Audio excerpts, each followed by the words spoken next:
की जब चर्चा हो रही है तो अब कौन कैंडिडेट जीत दर्ज कर दिया है इसकी जानकारी आ जाती है। सरायकेला से चंपाई सोरेन जीत गए हैं तो कहीं ना कहीं कह लीजिए कि नाक बच गई है, क्योंकि चंपाई सोरेन को लेकर के बार बार ये कहा जा रहा था कि भाई जिन्हें जेएमएम से बीजेपी में जोड़ा गया वो चंपाई सोरेन जो कोल्हान टाइगर के नाम से इतने प्रख्यात, उनके लिए क्या यहां पर चुनौती दिखती है क्या? जेएमएम के गणेश महली को हालांकि उन्होंने हरा दिया है और जीत दर्ज कर ली है। चंपाई सोरेन करीब 16,000 वोटों से जीते हैं तो परफॉर्मेंस में सुधार भी हुआ है। हम इसे ऐसे भी देखें क्योंकि अगर इससे पहले के चुनाव को देखें तो तकरीबन 2200 वोटों से ही उन्होंने जीत दर्ज की थी, लेकिन इस बार ये वोटों की संख्या बढ़ी है। 16,000 से ज्यादा मतों से इस वक्त चंपाई सोरेन जो है वो जीत दर्ज करते नजर आए हैं। झारखंड के आदेश में झारखंड की जनता ने चंपाई सोरेन के ऊपर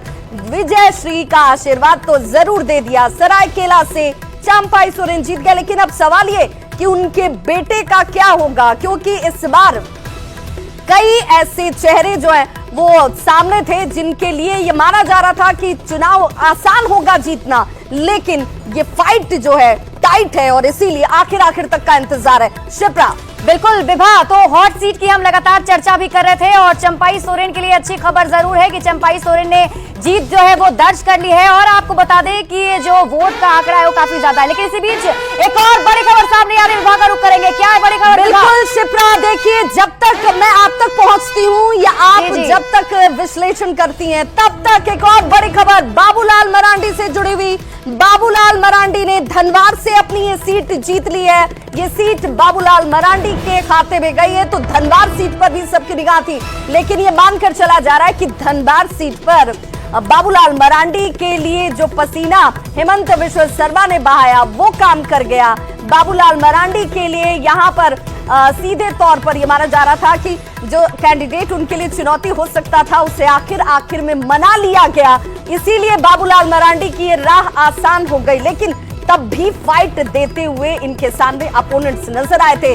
धनवार से बाबूलाल मरांडी ने जीत दर्ज कर ली है। जीत की औपचारिक घोषणा बाकी है। बार बार ये हम जरूर कह रहे हैं क्योंकि भाई बगोदर से भी एक बड़ी खबर इस वक्त सामने आती हुई, और बगोदर से बीजेपी कैंडिडेट जो है नागेंद्र उनके से जुड़ी हुई एक और खबर सामने आती हुई। बीजेपी प्रत्याशी नागेंद्र महतो ने जीत दर्ज कर ली है। तो देखिए अब जो रिजल्ट की हम बात कर रहे थे कि भाई परिणाम पर बात होगी, रुझान की तो बात हो गई। रुझान में 81 सीटों पर इंडी गठबंधन ने अपनी जो है जीत की एक संख्या जो होती है 41 की वो पहले ही छू लिया था, लेकिन अब बगोदर से बीजेपी प्रत्याशी नागेंद्र महतो जीत गए हैं। बीजेपी कैंडिडेट नागेंद्र महतो ने जीत दर्ज कर ली है। और देखिए जमुआ से भी एक और बड़ी खबर इस वक्त आती हुई। बीजेपी कैंडिडेट यहां से भी जीत दर्ज कर चुकी हैं। जमुआ से मंजू कुमारी ने जीत दर्ज कर ली है। ये बड़ी खबर इस वक्त सामने आती हुई। जीत की औपचारिक घोषणा यहां भी बाकी है, लेकिन जिन सीटों की हम बात करें 29 सीटें एनडीए के पास इस वक्त रुझान में जाती हुई नजर आती है। उनमें जमुआ से बीजेपी कैंडिडेट मंजू कुमारी जीत गई हैं। 28 सीटों पर लीड बरकरार है, एक सीट पर जीत। और अब ये जीत की संख्या चाहूंगी कि इसे अपडेट भी किया जाए, क्योंकि अब बीजेपी के पास जो संख्या जीतों के तौर पर है वो बढ़ चुकी है।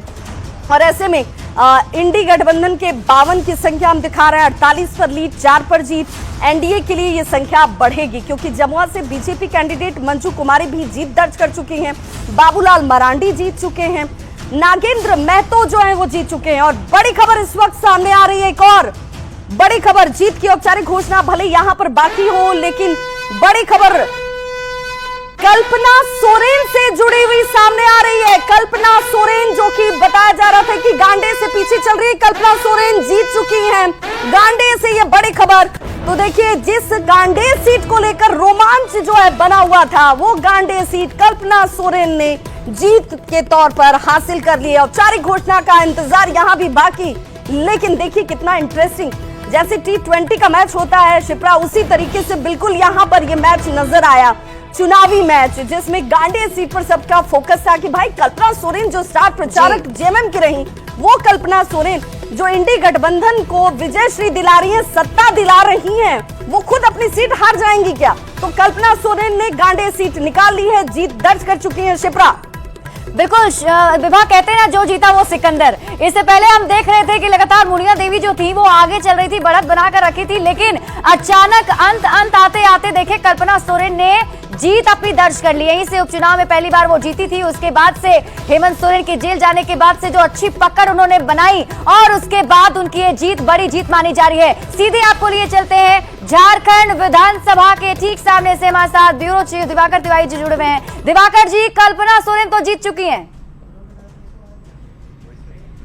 देखिए, कल्पना सोरेन को जीतना ही था, क्योंकि जो सीट है उसमें कांटे की टक्कर होती है। जनरल सीट है और कल्पना सोरेन जहां से चुनाव लड़ रही हैं, गांडेय सीट से, वहां ओबीसी वोट बैंक का अच्छा खासा प्रभाव है। तो जरूर जो है उसमें जितने राउंड थे उसमें आगे पीछे होते हैं, लेकिन जो मुस्लिम का कंसोलिडेशन होता है, आदिवासी का कंसोलिडेशन होता है और कुछ ओबीसी वोट बैंक जब मिलता है तो जेएमएम की सीट वो जो है पक्की हो जाती है। तो कल्पना सोरेन जरूर शुरुआती दौर में पिछड़ रही थी, लेकिन वो जीत गई हैं। कई ऐसे सीट हैं जिनमें 20 से ज़्यादा राउंड के जो है वोटों की गिनती होनी है, तो उनके नतीजे भी ऐसे ही होंगे। अगर कोई उम्मीदवार पिछड़ रहा है और अगले 2-3 राउंड में वो मेकअप कर लेता है और फिर लीड ले लेता है, डिसाइसिव लीड ले लेता है, तो आखिर में उसकी जीत होगी। तो अभी जो है रुझानों पर नजर रखनी होगी। हमारे साथ रमाकांत महतो हैं, बीजेपी के प्रवक्ता हैं। रमाकांत जी, कहाँ चूक हो गई? नहीं, चूक नहीं, ये पूरी तरह से झारखंड मुक्ति मोर्चा की सरकार ने सरकारी तंत्र का दुरुपयोग किया। साथ ही साथ इन्होंने टूल किट्स की तरह पदाधिकारियों का भी उपयोग किया और वे टूल्स किट बन करके काम भी किए और इसका संज्ञान चुनाव आयोग के पास भी आया, उस पर कार्रवाई भी हुई। और जितने लूटे हुए पैसे थे, इनके भ्रष्टाचार किए हुए करोड़ों के जो लूटे हुए पैसे थे, वे पूरे पैसे तो देखिए अब आरोप लगने भी शुरू हो चुके हैं। दिवाकर जी, हम इसको भी समझेंगे, आखिर बीजेपी को आत्ममंथन करना पड़ेगा, कहां चूक रह गए, क्योंकि बीजेपी 29 पर ही, एनडीए अलायंस जो है वो 29 सीट पर फिलहाल लीड पर है, लेकिन 52 सीटों पर लीड बनाए हुए इंडिया अलायंस की तरफ से। और देखिए, इंडिया अलायंस में कई सारी ऐसी जो सीट है वहां पर जीत भी दर्ज हो चुकी है। फिलहाल हम आपको बता दें, अभी जो रुझान है वो परिणाम में तब्दील होते चले जा रहे हैं। और इसी के साथ आपको बताएं, 52 सीट पर फिलहाल इंडिया अलायंस और 29 सीट पर एनडीए ने बढ़त बना रखी है। महा कवरेज न्यूज 18 बिहार झारखंड पर लगातार जारी है।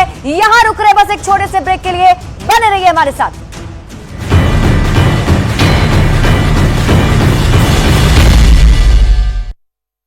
जब गांडेय विधानसभा अपने आप में बेहद महत्वपूर्ण विधानसभा सीट, बीजेपी प्रत्याशी की यहां पर बढ़त लगातार बढ़ी हुई है, लेकिन ये बढ़त अब कम नजर आती है। जो पहले इस वक्त 3000-2000 के आसपास नजर आ रही थी वोटों के जरिए,